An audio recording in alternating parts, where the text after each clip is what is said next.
You're now listening to Sound Talent Media. Check out more shows at soundtalentmedia.com. When you think about businesses that are selling through the roof, like Aloe or Allbirds, sure, you think about a great product, a cool brand, and great marketing. But an often overlooked secret is actually the businesses behind the business, making selling, and for shoppers, buying, simple.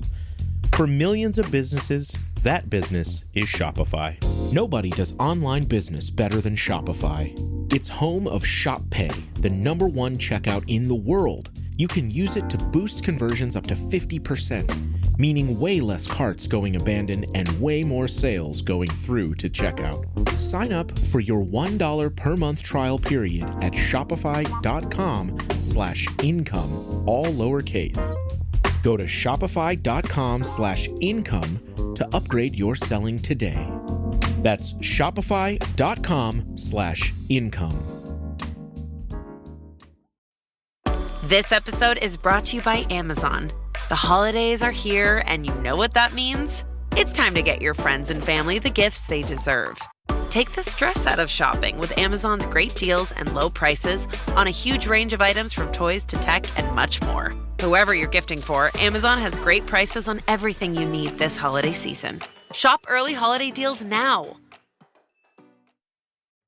What is up, good people? Welcome back to another episode of the podcast. Thank you so much for tuning in. This week, I am talking to Shermy Freeman from the Surfrajettes. If you don't know them, well, I suggest you familiarize yourself at all the links down wherever the words are, wherever you're listening to this podcast. Shermy is a fantastic guitarist with excellent taste in gear and music, and she is just a very cool person. I've wanted to get her on the show for quite a while, and finally pulled the trigger on shooting her a message, and we hit it off fantastically. And I found out that we have way more in common than just a mutual love of guitar. If you want to find out what that is, well, let's get into this episode.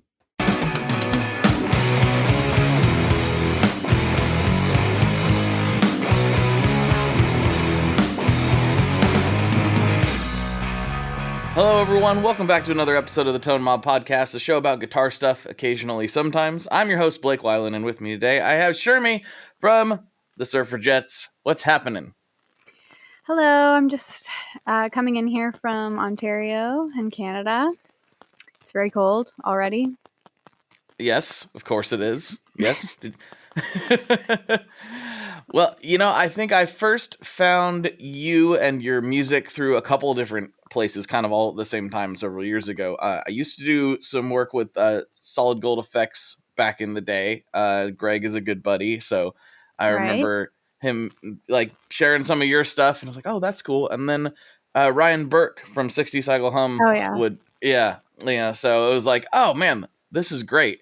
But I took forever to actually reach out because I'm just always sidetracked with all kinds of other stuff. But I wanted to get you on the show to get your story, because I think you guys hold a pretty unique place in this day and age with not just the style of music you're playing, but like you really lean into the aesthetics of everything too, which I think is super cool. And I just wanted to get your whole story. Like, I'm kind of fascinated with the Shermy story. So like, when did you start playing, and where did all this inspiration come from? I started playing the guitar when I was like 15, and I was in high school, and like all my guy friends played the guitar, and I think I just felt left out, honestly. I played a bunch of other instruments at school. Like I was in concert band and jazz band and that stuff. I played clarinet first, and then I played the trumpet. I dicked around on the piano a bit. But when all my like cool friends started playing the guitar, I was like, oh, I want to do that too. So Sure. my mom had like a classical guitar in the basement. So I just started like teaching myself how to play on that. And then I think I'm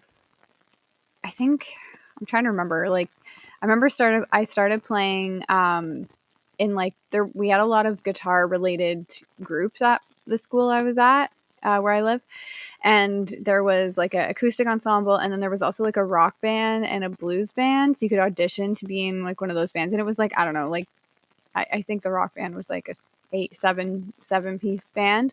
And Mm-hmm. like I sucked, but the teacher, I think, he wanted to diversify and give opportunities to not just the boys. So I did like try really hard. And when I was in grade 12, I auditioned for the rock band and I was in the rock band.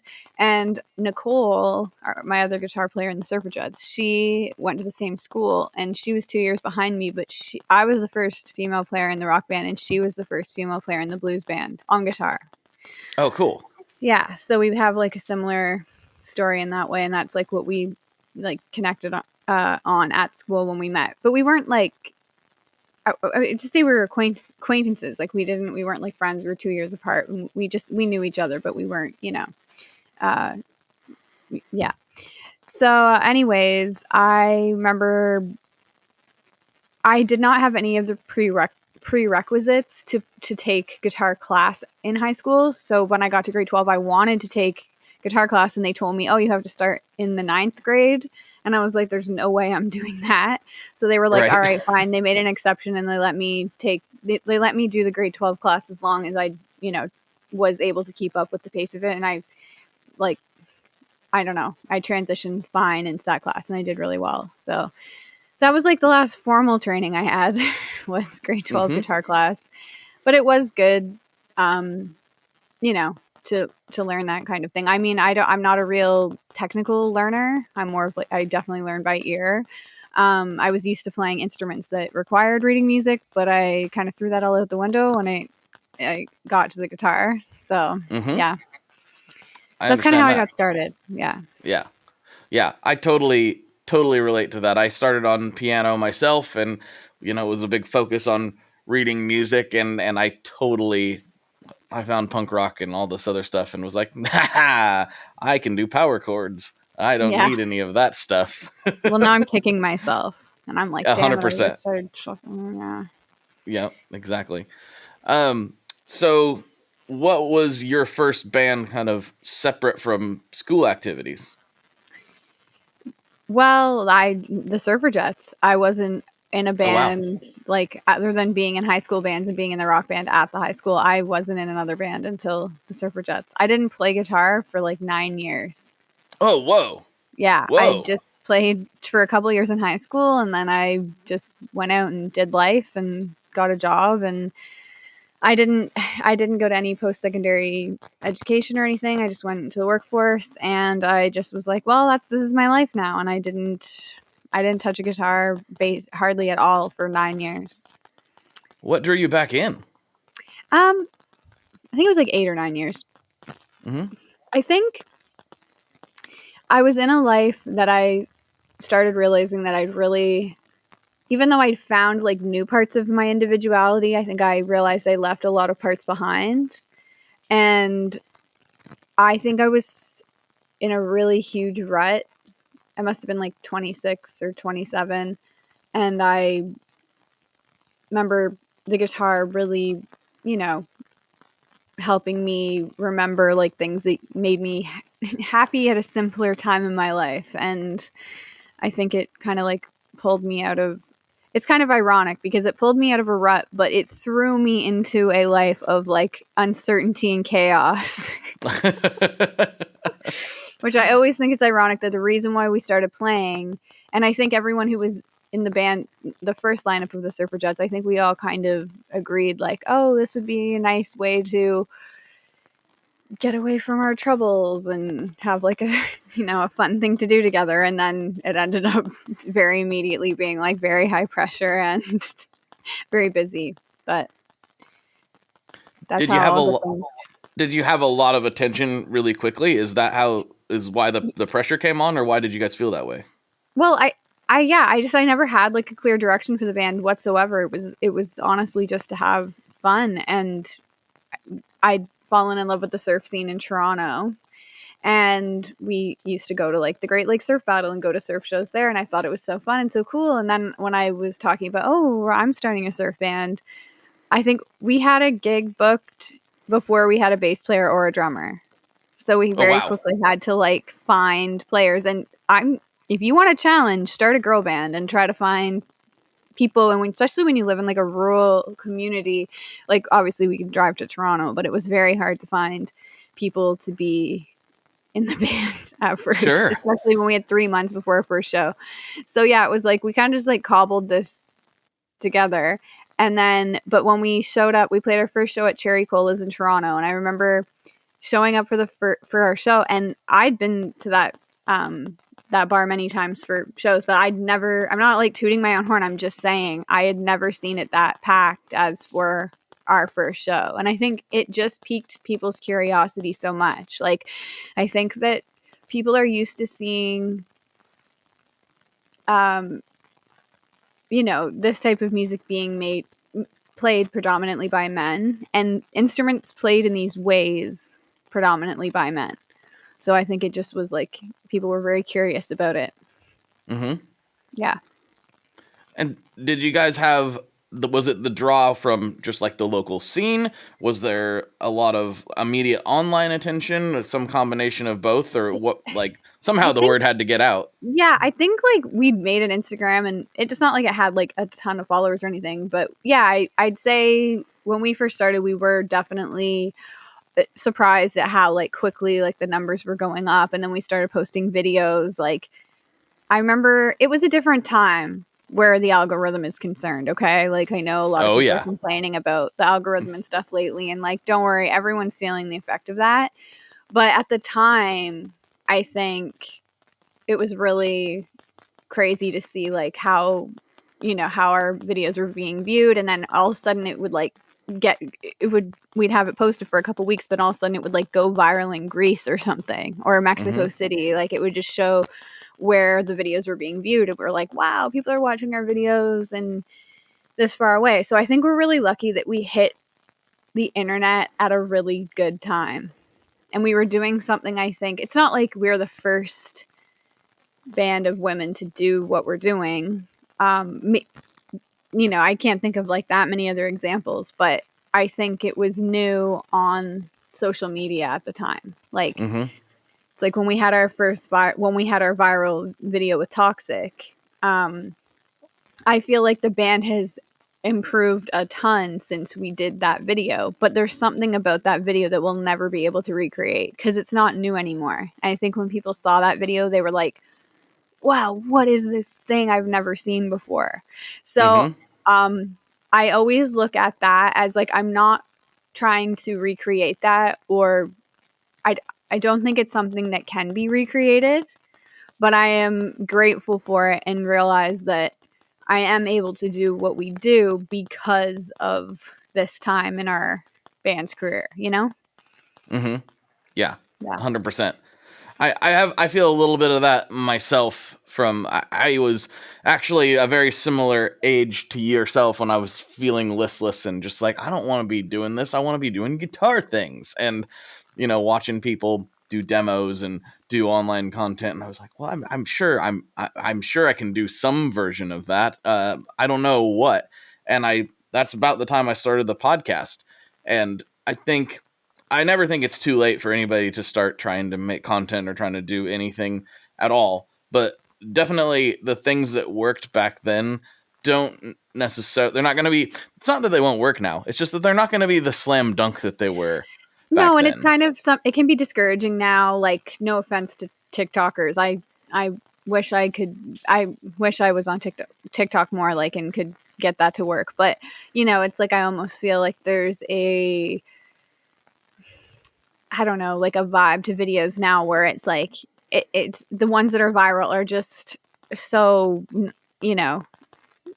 1 second things of someone doing something silly, and I'm like, I can't compete with this. This isn't what I do, right? Like I don't want to get into that that mindset where I'm just making content because I want it to go viral, Well, yeah, and I was talking with a friend of mine who's in a different space, but he got started even prior to this. He started like writing blogs and stuff in like 2006 or 5 or something, and he's kind of kept up with the evolution of content online, of course, and he's also talking to people about these topics, and he's like, well, what kind of audience are you trying to bring in? Are you trying to bring in somebody that only wants you for your 1 second eating a hamburger video and then never engages with you otherwise? What does that really do for you? The answer is not a lot, unless your entire goal is just to get as many views as possible and maybe a brand deal or something. But I think that's a little bit short-sighted, especially for creatives and artists, really. Do you need to focus on some of it? Sure, but I think focusing on the type of person you're trying to attract is almost more important than the amount. Yeah, like I remember once we had a viral video on Instagram. Like we've had a couple, and one of them in particular was just an ad I made for a show. Like I always try to make a post for the show we're having that night on tour or whatever. And it ended up going viral in like South Asia. And we got like so many followers from it. And it was like, wow, this is, but then you realize like, well, those people can't come to a show, Right. like they can't buy it. They don't live here. So it's as great as it, some of these things look on paper or numbers look on the screen. You always have to be like, who am I really trying to reach? People who can come to the shows, people that would be interested in the music, who'd want to buy the record. You know what I'm saying? So it's like I've stopped focusing so much on the numbers because it's not always going to pay off in the way that you think it is. Yeah. It's like I'm just 100%. trying to focus on the people who I know are going to be able to, participate. Yeah, and furthermore, who actively want to. If you put out a bunch of content that doesn't have anything to do with what you're actually doing, and you get a bunch of people. I mean, and same. I've followed people because I thought it was one thing and ended up being another, and it's like, oh well, why would? That's not to say you shouldn't make whatever you want to make or feel inspired to make in that moment, but it does. It's that chasing the dragon type of thing, just constantly trying to figure out what the next thing is for the sake of the view, when the view doesn't necessarily translate into anything for you other than a view. And I'm thankful for any microsecond of attention that I could get, because that's what pays the bills in this economy. But at the same time, I feel like a lot of us can be guilty of being a bit short-sighted with that. So I think it's good that you're paying attention to it, because it can be a distraction from the real thing. For sure. Yeah. So segueing a little bit, I know we could probably talk about algorithms all day, but that's kind of boring. So the guitar stuff. So when you got back into the guitar, what was that first instrument that you kind of picked up and were like, hey, I'm feeling this again? Well, before I stopped playing, I was playing a Gibson SG. So that's what I picked up again when I started playing again. And I had like this solid state Marshall amp that I'd use because I was like in a classic rock band in high school. So I think like the last song I played in high school was like Carry On My Wayward Son or something like that. Like Kansas. Of course. Yeah. And I love AC/DC, so I'm like a huge Angus Young fan. So when I graduated high school, my dad bought me an SG. And so yeah, it's like I felt like kind of guilty because I didn't really play after high school. But my dad actually said to me once, he's like, I have a feeling you're going to come back to music. And I'm like, don't hold your breath. And then look what happens, Right. So I started playing the SG again. And but then I wanted to start a surf band. So I started looking into like what's a surfy type of guitar. And I ended up getting a 67 Harmony Bobcat. So sick. And I just bought it online. And actually, do you know... Michael Pusheen. Yeah, of course. Yeah, absolutely. I'm like, I asked him once, like, what is Pusheen? And he's like, it's the sound of a sword coming out of a sheath. So I'm like, Pusheen. Michael Adams. So I didn't know him at all, but I was looking on like hashtags of Bobcats, and I found that he'd like had some at M&M Guitar Bar, or he'd worked on some there. So I just cold messaged him, and I'm like, help me. Should I buy this off the internet? It was like, I don't know, like silvertones.com or something. And I ended up buying this Bobcat on the internet, and it was blue, which is called a color cat with a K. It's like the color cat line. And blue ones are kind of rare. So I ended up playing that for the first part of the Surfrajettes. Like that's what my surf guitar was. And actually this tone of that guitar was really cool. And I miss it. I don't miss its neck. Like, it was such a thick neck. Like, I realized I could play a lot better than I thought I could when I switched to like a smaller neck. But Yep. I do appreciate that guitar. You know, just that it had it had like that floating bridge, that floating wooden bridge, and it's like you can't intonate it properly. It's like I Right. watched, honestly, there's a video from the first Surfrajette show, and like I'm not like, oh, it sucked. I mean, we've come a long way, and I can appreciate the beginnings of things, but my intonation sucked. I will say that. And there's one song where I'm just like, it's so cringy because I didn't know anything about intonation and the bridge and shit at that time. I was really, really green and learning about all that stuff. So Yeah. anyways, yeah, You live and you learn. I know exactly what you mean. yeah. Yes. So the Bobcat was the first for the surfy stuff. And then what was the rig like at the time? Hi, I'm Vincent, and I'm here to talk about the Merit Mercury X. My dad's always going on and on about how cool Maris is. He really went off on one about the Mercury X the other day. He said something about a 4,800 hertz sample rate and 99 preset locations and 33 banks, and something along the lines of the most advanced reverb pedal ever devised by man? That's all true, but I only care about one thing. This pedal sounds sick. So make sure you check out the Mercury X and all the other fine products at maris.us, as well as fine retailers worldwide. All right, Dad, now can I have my Pocky?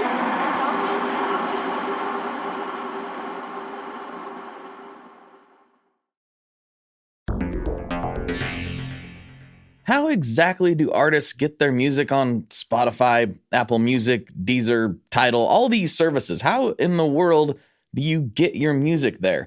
Well, in the past, you had to use something called a record label. But these days, you can use DistroKid. DistroKid is the absolute easiest way to get your music up on streaming services.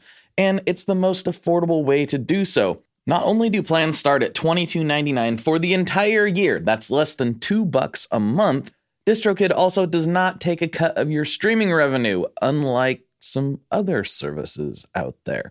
Even better if you sign up by going to tonemob.com/distrokid. That's tonemob.com/distrokid. One more time, that's tonemob.com/distrokid. You'll get 30% off. That's right, 30% off their already extremely reasonable prices. So go to tonemob.com/distrokid and get your music out there. We are brought to you today by Sweetwater, specifically the Gear Exchange. You may have heard about this. This is a place where you can go to buy and sell your used gear. Maybe you got a pedal over there that's just kind of collecting dust. Maybe there's something you've been eyeing from the Sweetwater catalog. Well, right now is a great time to turn that unused gear into something you're actually going to use. Even better, if you sell on the Gear Exchange, you can keep 100% of the sale as long as you choose a Sweetwater gift card as your payout method. That is not too shabby because, let's be honest, most of this buying and selling we do is just to fund new gear purchases, and that is a great way to reach a wide variety of customers and keep 100% in your pocket, or rather on your pedalboard. So go check out the Sweetwater Gear Exchange and turn that unused gear into something that's actually going to help you write that next huge riff. I'm trying to... Okay, so like our first show would have been... I think I was using the SolidgoldFx Surfrider 3 Okay. reverb pedal. And Nicole and I had gone and bought Pawn Shop Series Fender Excelsiors. Matching blue Tolex. We'd found they were like discontinued at this point, but we'd found locally like two that people still had in the store. So we bought those. And I think I was just using, oh my gosh, I think back to these days though. And I just remember like, I remember at one show, Nicole and I shared a daisy chain. Oh, whoa. Hey, whatever works. And I remember just like, obviously I'm far more, invested these days and learning technical things, but I just think about some of the things that we did, and it's like, it's endearing. I'll say it's probably endearing, but man, didn't really know a lot about ground issues and things like that. But so anyways, yeah, I think I was just using the Surfrider 3. That's what I think I was, but I know I went to Las Vegas at some point on a trip, and I went into Cowtown Guitars and I bought an actual reverb unit at Cowtown. Around that time, I got it. Yeah, the guy that's on TV, I can't remember his name. The guy that's on like the, on Pawn Stars. Pawn Stars. Yeah, the guy who comes and does the appraisals. He was there. Jesse. Jesse, yeah. But I didn't meet him, but he was in the back. And the guy that worked there went and asked him. And, it was like expensive at the time. It's not expensive now. But he offered to like absorb the exchange rate because our Canadian dollar's is worth, it's awful. So he was really nice and like absorbed the exchange rate. So I did buy it and I took it home on the plane as my carry-on. So I had a real reverb unit, which I did use live for a while. And it was honestly, a Fender one? Yep. It was I think it's a 65 black bass. Yeah. So I still have it and I use it for recording and things like that. Like we just used it when we recorded our new record. We used it for the crashes and all that stuff. But something I think I started realizing is, we started playing festivals with a bunch of other surf bands, and, you would go to the festival and a lot of them would just have backlines sitting on the stage. So you just go plug into the exact same rig as the last guy was playing. And honestly, I just don't find that, I don't care if people get mad at me, but I don't find that tonally that interesting. Like changing a guitar is going to change your tone to a point. But if everybody is using the same amps in the same tank all day long, like there's just something about that like tonal, redundance that I'm just like, hey, maybe you can be a surf band, but not use the exact same thing as everyone else. Well, also, if you're a surf band in like a surf festival and everybody's got the same backline, the guitars are likely to be pretty similar as well, even if you are swapping them out. So, and that's kind of what I started learning as well. I did so the Bobcat was definitely just like, I was realizing I needed to upgrade to a better guitar. Like we were traveling on planes at this point as well. Like we started getting like festival offers and I'm like, I can't take this thing on an airplane. The case is like literally falling apart. Like I needed to, yes. It's like, don't pick it up by the handle, So I actually bought a Squier Jaguar, like a vintage modified, I think that's what it was called. And, I bought it from some really sketchy deal off Facebook Marketplace in Toronto, actually. And I did go in some guy's basement to get it, and I survived. But I'm glad you're still with us. Yeah, it was really cheap, and I ended up like stripping the whole thing. I ripped out all of the wiring. My dad's friend from when we were kids, my dad played hockey, and one of his hockey friends was a Corvette specialist who like redid Corvettes, and he's a really good painter. He was like an award-winning like hot rod painter. So I'd seen him a few times and he's like, I'd love to paint a guitar for you. So he painted my Jaguar, which was my Shermy Jaguar. It was like a blue sparkle. It was actually a Squier, a vintage modified Jaguar. But yeah, I like matching headstock, blue sparkle body. And then I got Curtis Novak gold foil mustache, like the mustache pickups, because I wanted it to be like the Bobcat. In my mind, I was like, I want it to be like the Bobcat. I liked the tone that I got from it at that time. So anyways, I played this Jaguar for a few years, and then it was so heavy, like it actually started like really bugging my shoulder. Like it was, so then I took it to Alistair Miller, who's a luthier in Toronto. He's actually the one that put the guitar together for me as well. Like after I ripped all apart, I got it painted. Like he put all new wiring, electronics, like upgraded. Because, you know, like, let's be real. Like when you rip apart a Squire, sometimes you're not overly impressed with what's inside. You know what I'm saying? Sure. It's just like, oh, wow, this is a beetle soldered to another, you know, it just, yeah. You know what I'm saying? I do.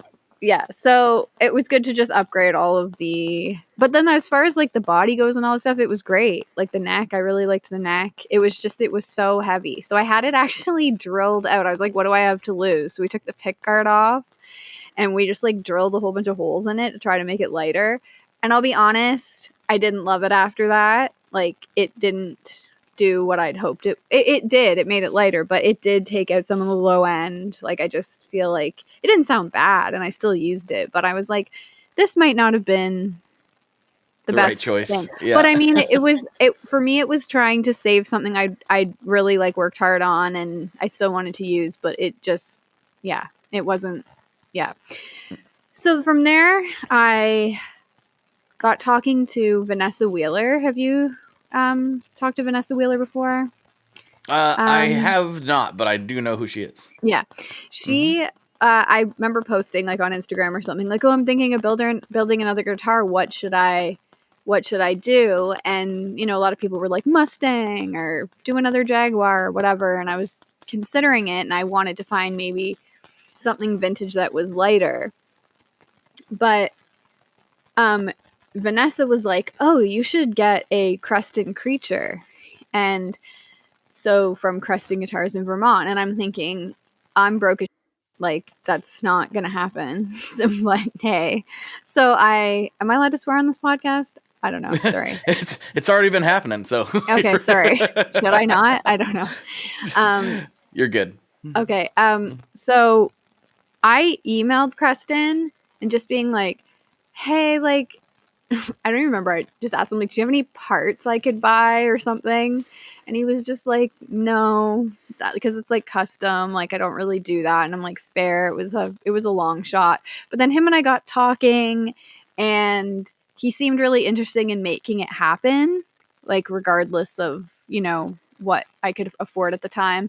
So we did end up working something out and he was really, really, really great to work with. And I ended up getting my first Creston Creature, which was the seafoam green sparkle. And then again, I wanted it to be like my Bobcat. So we put another set of Curtis Novak gold foils in it.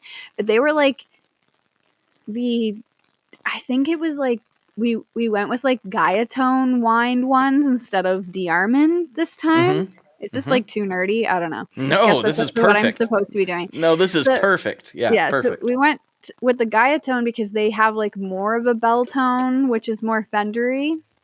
So I love that guitar. It changed my whole perception of what I wanted in a guitar, what I needed in a guitar.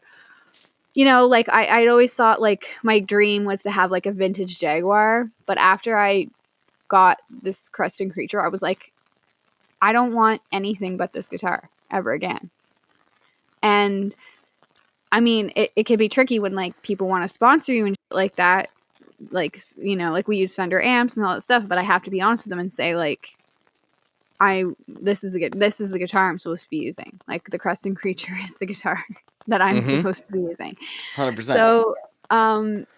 So anyways, I use that one. And then I started to realize that I needed something clearer, you know, like with the reverb. And, you know, Nicole plays a Strat, which has a very distinct tone and it cuts really well. Even on the neck pickups, like I still was feeling like she was overpowering me, not on purpose, just by virtue of like our two instruments.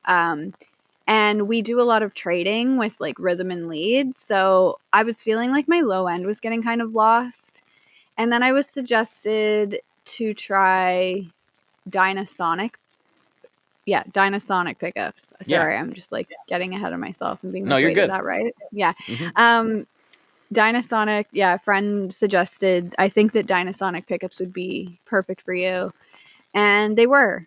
So I got another Creston Creature and he put Dynasonics. I think they're Mojo ones and my pink one. So the next one was pink. And they definitely did the trick. Like it was just slightly more of a clear tone, and then it had like the low end that I was kind of like yearning for. Mm-hmm. And then I ended up getting another Creston creature. I am, I guess I'm a spokes player for Creston. Or a creature of habit, And maybe. yeah. So I scream his name from every mountaintop, But I got Dynasonics in it's the gold one that was my most recent one, and we got TV Jones Dynasonic Oh yeah. pickups and put them in that. And honestly, I'll say out of all three of them, the gold one is my favorite to play live. It's like got tonally, it's like perfect. And it's got like the low end that I had been yearning for without turning up louder. Do you know what I mean? And I think that's what people joke sometimes. They're like, oh, it must be really hard to be in a girl band. Everyone's so dramatic. And I'm like, honestly, it's great because we're not trying to drown each other out all the time. It's like we'll like talk and be like, oh wow, so like my low end's not cutting through. How can we solve this versus everyone turning up louder? Do you know what I mean? Mm-hmm. So what ended up being was I needed to change pickups. So I had more low end, so I wasn't like, because then your high notes are all super super loud, but just to be able to get your low end right. Yeah, if that makes any sense. I could just be rambling.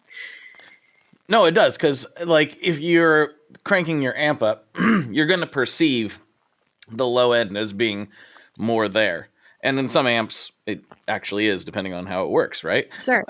But if you're trying to get that same vibe and sound at a lower volume, then it has to start with the guitar. So I think you hit the nail on the head.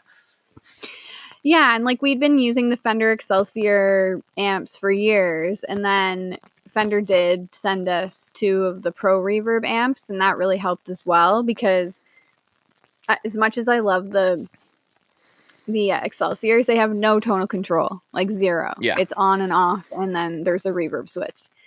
Or no, there's tremolo on those.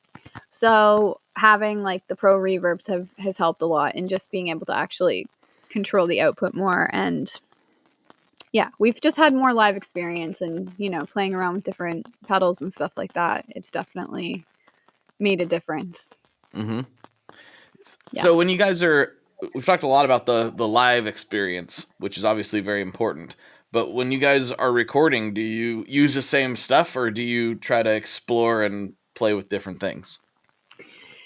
Generally, we use the same stuff. Like, honestly, I think that our goal is always to sound as much as the same as possible live and on the recordings. Like, we want the experience to be the same, because when we record, we do a lot of just live off the floor. It's we want what we record in the studio to be attainable live. And but yeah, like, I mean, our producer, he has like a ton of vintage gear and all this and goodies like that. So there has been things he's brought in to, like maybe like a different amp on a couple of songs if he noticed something wasn't cutting through or whatever, or someone's guitar was acting up, so he brought in a vintage Strat to use or something like that. Mm-hmm. But generally, we use the same stuff. Cool. Yeah. Now, I'm going to ask you you already kind of explained this, but I'm curious if you've ever explored the more digital realm that's getting so popular now with the Quad Cortex and the Helix and all that stuff, especially if you're going international. Have you messed with any of that stuff? Well, it's funny because like it doesn't interest me at all. Like, it just doesn't. I mean, I'm like, my house is all vintage. Like, I don't even like I like TV, but I hate having a visible TV in my house, So there's something about digital that just like I don't want to be like a snob about it or anything like that. I'm sure it's great, and I'm sure it is going to be the future, but I'm just not ready. I'll carry around my tube amp while I still can, but I will say I've used it once because we played a couple of songs with LA Guns at a show, like at an LA Guns show. Nice. We played, but we used their rigs. And I think at the time Tracy was using I don't know if he's using it now, but he was at the time on a digital kick, and I did use his digital rig. So I've used it one time. Mm-hmm. One time. Wasn't enough to stick, though. Well, no. And I'm just like a creature of habit. And I mean, I also, it's like, I've worked with SolidgoldFx now, and like I have my own, like the signature model of the Surfrider 4 pedal, because I think I've just been so loyal to that pedal. I remember buying it when I was just getting into playing surf music, and I was still using my Marshall amp with like the built-in digital reverb, and it just wasn't cutting it. So I remember driving like really far away, and I have like a vintage car. It's not running right now, but it's like a 66 Dodge Dart, and I used to be sick.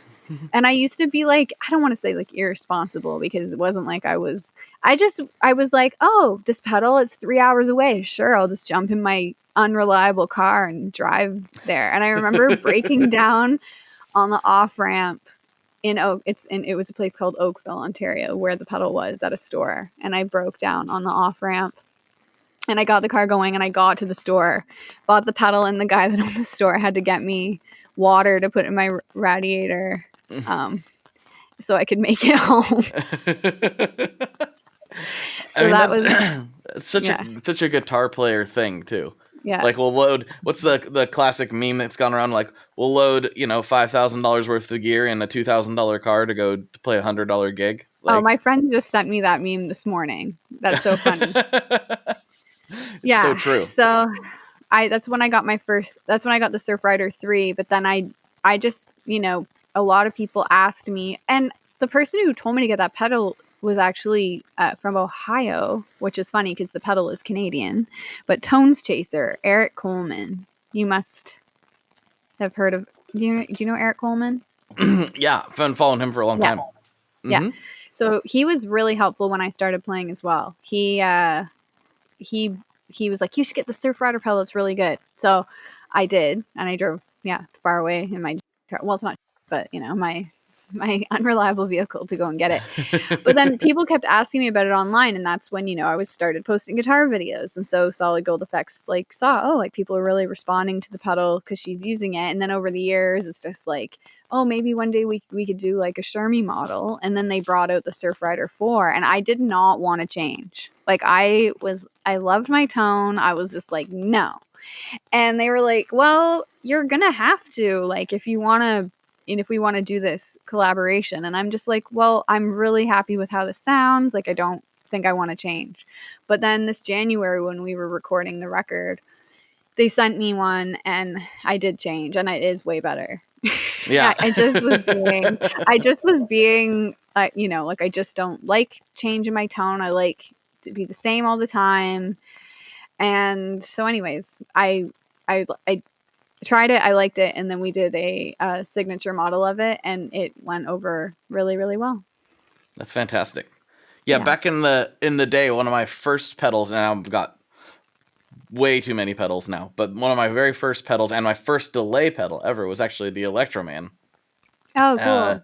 And ended up working with Greg for several years, doing a bunch of different things. We did a couple, well, we did like 3 or 4 collabs together on a fuzz pedal, and that was really cool. It was like one of my first, it was my first, I think, pedal collab that I ever did, was with Greg. So yeah, I have a lot of love for Greg and the Solid Gold family. They make great stuff, and I feel like it's always been a lot. You know how like you hear about a lot of things all the time, right? There's some things that are just always in your feed or people are always talking about. And Solid Gold, I'm always like, yeah, but they do something like that, but it's better. And it should be talked about more. That's how I've always felt about them. They always need talked about more. Same. Yeah. Like my whole board is SolidgoldFx, and how that ended up happening is when I don't know, I guess I'd been in the surf, it's probably like 2018, let's say. I'd been in the Surfrajettes for a few years, and I got this other gig playing with this Canadian pop star named Fifi Dobson. Cool. And she wanted to have a all female band, and I'll be honest, it was like I was in way over my head. Like I like one of her songs had an Orianthi solo on it, and I was just like, oh no. But she's like, no, I'm in like a different. She's like, she was going more in like a Lana Del Rey direction at the time, like more like 60s surfy, and then like Nancy Sinatra. They were like the set had like a couple Nancy Sinatra songs in it and stuff. So I was like, all right, well, I mean, I'll audition. So I auditioned, and they were like, yeah, you're perfect. And they were like, but you have to play all of my older songs as well, which were like the rock anthem type. I did not play the Orianthi solo. I will just come out and say that. But I didn't want to butcher someone's great work. But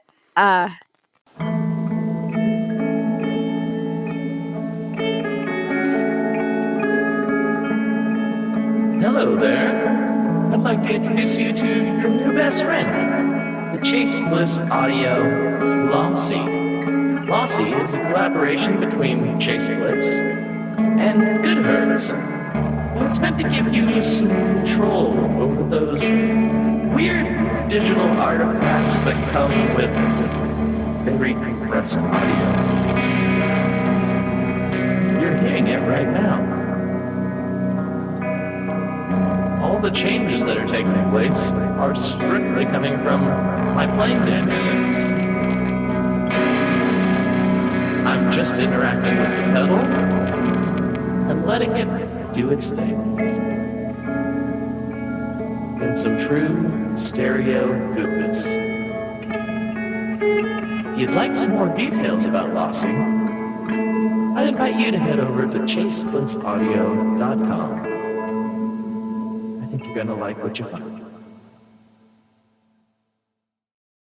Hello, Tom May here, host of Future Friday. I've spent the last 15 years on the road with my band, The Menzingers, where I've met all kinds of wild and fascinating people. So I started a podcast. On Future Friday, I talk to fellow musicians about the moments that made them, their passions outside of music, and the curiosities that tie us all together. I've also talked to the likes of UFO researchers, magicians, soldiers, and documentary filmmakers, and I'm constantly searching for folks that can shape and change our view of the world. You can check out Future Friday wherever you like. This is Krista Makes, guitarist and vocalist for Less Than Jake, and host of Krista Makes a Podcast, a songwriting podcast where every week I'm joined by an amazing guest to break down the writing, recording, and release of one iconic song from their career. In our giant evergreen back catalog of episodes, we've had rock legends such as Dee Snider and Huey Lewis, punk rock favorites like Mark Hoppus, Fat Mike, and Brett Gurewitz, and up-and-coming artists of today such as Liz Stokes of the Beths and Genesis Owusu. We've had guests from all genres and styles of music, and I guarantee that if you peruse our back catalog, you'll see several episodes that'll make you say, man, I gotta hear that. Whether you're a fan of music or a creator of music yourself, you'll take away a whole new appreciation for the songs you know and love. Krista Makes a Podcast is available for free on all the places you could possibly listen to podcasts, and new episodes come out every Monday. Yeah, I had none of the pedals I needed to do these songs. Like there was like, fuzz and I had some things, but I needed like compression, and from that I was just using a reverb pedal. That was it. I didn't have anything. So I called Greg and told him what was happening, and he was nice enough to honestly, he really, really helped me out, and he helped me get like an entire board full of the stuff I needed, and a friend helped me like route it, and my dad actually ended up making me a pedal board. I fit in a suitcase, and I don't know if you've seen my fold-up one. Yes. Did you ever see my fold-up one? Mm-hmm. Yeah. So, I mean, since that, I've upgraded some of, or just got different versions of the pedals because, Greg has updated a lot of the ones that I had previously been using. But yeah, my dad made me a new pedal board, and it was long, and I told him it had to fit in my duffel bag to go as my carry-on.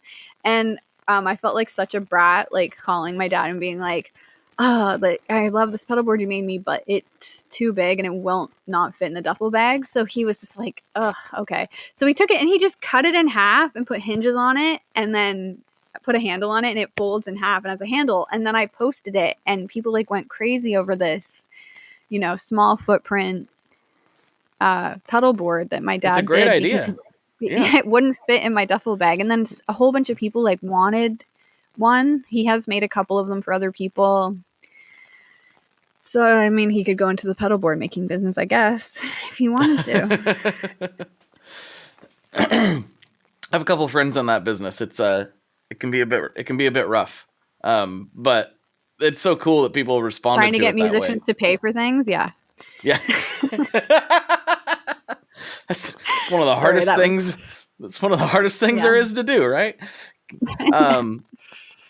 So since you guys have started, you know, obviously you talked about, you had the big break. I'm taking some steps back, but since you brought up your dad, I just wanted to ask, like, what was your family's reaction when you were like, hey, I'm going to do this now?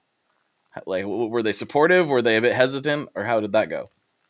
Well, I actually worked for my dad's business when I started the band, and I think they were just kind of used to it being I don't know if anyone ever thought it would be like a possibility in the sense of like quitting my job, but luckily my dad was selling his company, you know, at a certain point. So yeah, he'd been like trying to help me make it happen, like giving me the time off after work and stuff I needed to like make it to gigs in the city and things like that. And then by the time like I wasn't working for him anymore and I just got like a job just so I could do the band. And then the boss at my new job was actually a drummer, and it was just like a service, you know, food service place. And I ended up managing the shop, and he just loved that I was in a band, and he was like a huge fan of the band. So he literally let me do whatever I wanted. Nice. To, you know, and I mean, I have to say, Nicole and I both had very understanding employment situations that allowed us to, you know, do what we needed to do before we went in the band full time. So like, I'll always be grateful to, you know, our employers for being so patient with, you know, what we needed to do to get to the place that we are.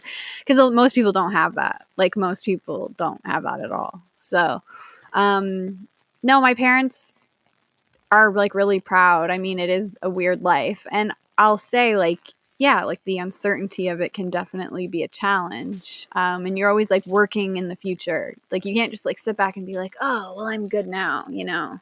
We did this thing. It's like, oh no, we did that thing, and now we have to be thinking about the next thing and the next thing and the next thing. So yeah, I don't think anyone ever thought that this is what I would be doing, but here I am. Yeah. Hey, that's another thing I can relate to. It's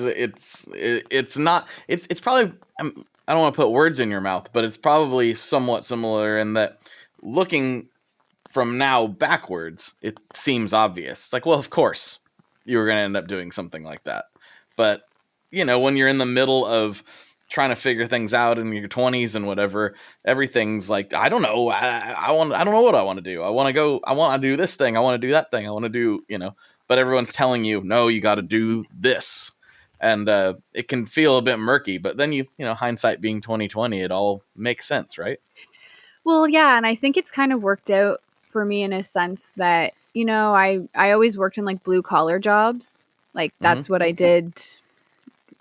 Like, people don't normally believe me when I tell them like what I used to do. I was definitely working in the mechanics field, like blue collar industry, all that stuff, until I was like 26 or 27. And then, then I went to my service job. And, but one of my friends who went to school for advertising, he always said to me, he's like, I really believe like your actual skills are in like advertising and marketing, like your visual skills and photography and video and all that kind of stuff. Like, I think you'd be really good at, I think you would have done really well in the advertising world. But then I'm like, now that I'm running the band and we pretty much do everything ourselves, it's like, oh, that is one of my skills, and I'm doing it in the band. So really the band is like, it's barely playing music. Okay, let's just say that. Like, you write your songs, you make your album. That's not a lot of your time, right? Right. Like, that's right. not. What our time is put towards is, like, Nicole's the tour manager. I'm the marketer. We both write the songs. And like our drummer Annie, like she does a lot now too, but it's like it's to do with like administration and things like that. So some bands will have like managers that do all this stuff, but let's be real, in this day and age, I don't know anyone that can do that. I don't know how, when I hear people who have like a lot of outside support with like managers and things like that, I'm like, I don't know how that works, because we have to do so much ourselves to, be financially viable. So, yeah. So No, we I'm do a lot really- ourselves, but sorry, go ahead. Sorry. No, you go ahead. Sorry. I'm saying that I do enjoy a lot of the other stuff. I hear a lot of bands complain about having to be like content creators and photographers and videographers, and I'm like, yes, it is exhausting, but I feel like we've incurred a lot of skills in doing this. Like all of us can edit videos now. Like we all know how to use like proper video editing. I can like shoot a video with a real camera. Like, I'd learned photography previously, but all of these things are valuable skills that you could always use moving forward into like a different field, Yeah, 100%. Well, it's stuff that I think sometimes, whether we're thinking about more the music side or whatever angle you come at it from, creative people tend to have kind of an eye for certain things. And, I've been working with some people more on like a casual basis, just like trying to help out some friends with content stuff. And one of the guys really understands it, and he's like, oh yeah, we need to frame the shot this way. And a lot of the people don't. And it's not a knock on them. They've just never done it. They're like, they'll try to film something. You're like, no. I need to be in the center where you can see me, because if you just glaze over it real quick, you miss the whole concept, and they don't intuitively understand that. Again, that's not me trying to knock anybody. They probably are great at crunching numbers and stuff, which I'm not. But it is a skill that you have to develop and think about. And I'm like, no, you're backlit. I can't see you. Turn this way. Like things that, I think you and I maybe just intuitively understand from doing this for years and years. Yes. And so it is a skill you develop. And it is, maybe somewhat begrudgingly, because some people just want to play guitar. But I just don't think that's realistic this day and age, unfortunately. No, and I also feel like I've heard a lot of people express to me maybe like an anxiety towards putting themselves out there, or feel silly making a video, or they feel like they're being narcissistic by, talking about themselves online. And I get that, but I just have said to people, if you don't talk about no one else is going to. Like, It's not like, maybe if this was, I don't know, like the 90s when things were normal and people got record labels gave advances and they had budgets to work with, and there was a marketing budget, and there were, mainstream, situations that were helping get things seen or heard. Obviously a lot of luck is still involved, but I think it's almost like we live in a world now where the playing field is more level, where we all have almost an not equal opportunity. It's definitely not equal opportunity, but we at least have platforms available to us where it is easier to get seen. Might not work, but if you're not talking about what you're doing, then no one is going to, especially with all the noise and the traffic now on social media. Like, if you want your stuff to be, consumed, you have to make it available for consumption. So it was so hard for me for years. And now I've done it so much it feels silly. But it was really hard for me for years to put myself on camera. It was really... Sure. And I felt just like, no, I don't need it. Nobody cares about me. They care about the guitar. Just show that. And that is sort of true. But it also... It didn't really make any sense, because I was always totally comfortable doing the audio podcast. Like, that was fine. That didn't bother me at all. But I did not like looking into the camera. I did not like doing any of that. And now I've done it so much, it doesn't, it's just second nature. I'm like, why did I don't even understand. I get it logically, but like emotionally, that part of me is gone. Like, I've done it so much, it bothers me absolutely zero. I'll intentionally post bad angles sometimes because I think it's funny. Whereas like back in the day, I would never have done that. Oh yeah. Yeah. Like, we have a Patreon now, and I like on the Patreon, I'm just like, well, this is me, and I don't really care what I look like right now. Right? Yeah. Well, we are getting close to the end of the podcast. Thank you so much for coming on and having this chat. I really, really enjoyed getting the story and hearing all this. I have 2 classic questions that I wrap up every episode with before we slide over to my Patreon.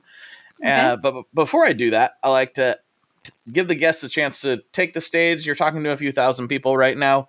You know, you can shout out anybody you want to shout out, say hello to your grandma. You can plug a restaurant. You can say whatever you want. The floor is yours right now. You just want me to say something? You can just shout out anything you want to say, like anything that you've been wanting to get off your chest or plug, or anything new come in, any tours or records. We have our new record that just came out last week. It's called Easy as Pie. It's the Surfrajettes' second full-length LP. And so I'd appreciate it if people could give that a listen or pick it up at the record store. And we'll be heading on tour very shortly. We're going to England next week. We have 5 shows in England. And then starting November 7th, we will be doing a tour in a large part of the U.S. I do not remember exactly where we're going, but I know it's west. It's on the west, Midwest to west. So if you want to check out our tour dates as well for the Surfrajettes, that would be great. Sweet. And the links to the website and her social media and the Surfrajettes stuff will be down. There's so many places people listen and watch these things now. Wherever the words are, that's where the links are. Go where the words are on whatever platform you're listening / watching this on. So go there. All right. Final questions. First one. What is your favorite Boss pedal? Boss? Mm-hmm. Will I get in trouble if I say my tuner? It's the most popular answer, to be honest. So I don't think I can get you in trouble for that. Okay, it is my tuner, but I do like the blues driver because I don't do like, gain a lot, but I find like the blues driver makes the least offensive gainy tone that I can get. Blues driver, I think, suffers from being called the blues driver because it is much more versatile than blues. Yeah. It can do a lot of things. Yeah. It can get gnarly if you want it misleading. to. Yeah. It's a great pedal. All right, final question. What is your favorite kind of pizza? It's so funny. I joke that we ate so much pizza in the early days of this band because we just were like, oh, rehearsal, let's get pizza, that I actually don't like pizza anymore. But I don't know. Lately, I've been eating it more. I like margarita. I actually don't. I have like a basic palate. I don't like spicy things. And I do like Hawaiian pizza. Sorry, everyone. Oh, well, you're Canadian. That's where it comes from. Yeah. So. Yeah. Ironically, yes, that is where. Yes. And I love like pizza with the drink Tahiti treat. Has anyone ever had or Tahitian treat? Depends on what brand. Do you know what I'm talking about? I do not even know what that is. Where are you from? Where are you based out of? Portland, Oregon. Huh. Yeah, you might not have it there, but if you get the opportunity, it's called Tahitian. There's 2 versions, but I think you would be more apt to find Tahitian treat. And It's kind of like bright red. It looks like toxic waste in a can or a bottle, and it goes with pizza so well. And when I think about getting pizza, I think about going to, like, when I was a kid, going to this one local pizza joint, just getting like a pepperoni slice and getting Tahitian treat, and that is like such a core childhood memory. I'm gonna have to look this up. I wonder if this is one of those things where I've just like banished it from my memory because it seems like I would have like had a similar punch. experience. Is it like Hawaiian punch? Fruit. It is, but it's pop. So it's sorry, I don't know, soda. I don't know what you call it where you are, but we're in the Northwest, so like it's kind of both. It doesn't. Okay. Yeah, I'm one of the few people that I know that are outside of family, of course, that are from here. Okay. Everyone else I know moved here, so there's all kinds of varieties of what they call soda or pop. Pop soda. It's it's out of control. Yeah, it is. Everyone's from everywhere else.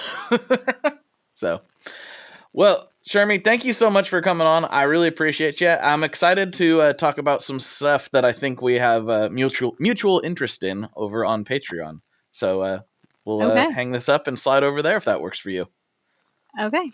All right. All right, everybody. For Shermy, this is Blake. And as always, folks, good luck and good tones. All right, folks, I hope you enjoyed that episode as much as I enjoyed recording it. And I think you're going to like the Patreon. If you like the mechanical side of things, you're going to like the Patreon. We had a great time kind of comparing and contrasting our shockingly similar upbringings. And make sure you check out the links wherever the words are so that you can check out all things Surfrajettes and give Shermy a follow on the old social medias if you have not already done that. Also, if you enjoyed this episode, please subscribe in whatever platform you are currently listening to it on, and please make sure you check out all things Tone Mob on the interwebs, including YouTube, Instagram, TikTok, all that good stuff. I'm out there. I'm putting the content out there. I'm making it for you guys, and I appreciate you all so much for hanging out week after week and spending time with me. All right, folks, I'll talk to you on the internet very, very soon. Bye-bye. One last thing before we totally sign off here. I just want to remind you that if you do any shopping at Stringjoy, that's Stringjoy guitar strings made in Nashville, that will help me out as well. As I've said for years, I'm heavily involved in that company, and I really do think they're making the best products on the market. So if you would like to try custom strings, go to tonemob.com/stringjoy and check them out today. I seriously love what the team down there is doing. I help them out with all kinds of things, and by you supporting them, you are also supporting me as well. And hey, you need some strings, so why not get some custom strings just for your guitar and playing style? Again, the link for that is tonemob.com/stringjoy, and that will take you right to their website, and you can do all your shopping through there, and that will help everyone involved out. So thank you very much. Talk to you next time. We are brought to you by the wonderful folks at Gun Street Wiring Shop. Yes, Gun Street Wiring Shop. I've talked about them before. I used to say based out of Bend, Oregon, but guess what? Sean moved to my neck of the woods. Sean's in Portland. Sean is awesome and has helped me with a bunch of stuff lately. And if you have wiring needs for your guitar, he can help you too. If you want to get weird with it, he can get weird. If you just need to spruce things up a little bit, there's your guy. He takes all the guesswork out of doing your guitar wiring, and he makes it simple, and his customer service is top-notch, and I can't say enough good things about Gun Street as a company. I really respect Sean and what he's all about, and the product is top-notch. I've got 3 different guitars that now have Gun Street harnesses in them, and I could not be happier. So go to gunstreetwiringshop.com and check them out. Hey everyone, this is Tuck from Fit for a King, an off-road minivan. Every week I bring you fun interviews alongside your favorite metalcore entertainers with my new podcast, Get Tucked. Join me every Monday with bands like Counterparts, Crystal Lake, like Moths to Flames, and many more. We play unsigned and undiscovered bands, deep dive into each artist's history, and of course provide the greatest breakdowns in current metalcore. Tune in to Get Tucked every Monday, out now through Sound Talent Media. Hey there, I am Johnny Christ from Avenged Sevenfold, and I've got a podcast called Drinks with Johnny you're going to want to check out. I sit down with a bunch of different people from all different walks of life, from professional wrestlers to actors, comedians, fighters, musicians, everything in between. I'm just looking to make some friends and have a good time doing it. So if that sounds like something you're into, go check out Drinks with Johnny, streaming everywhere now.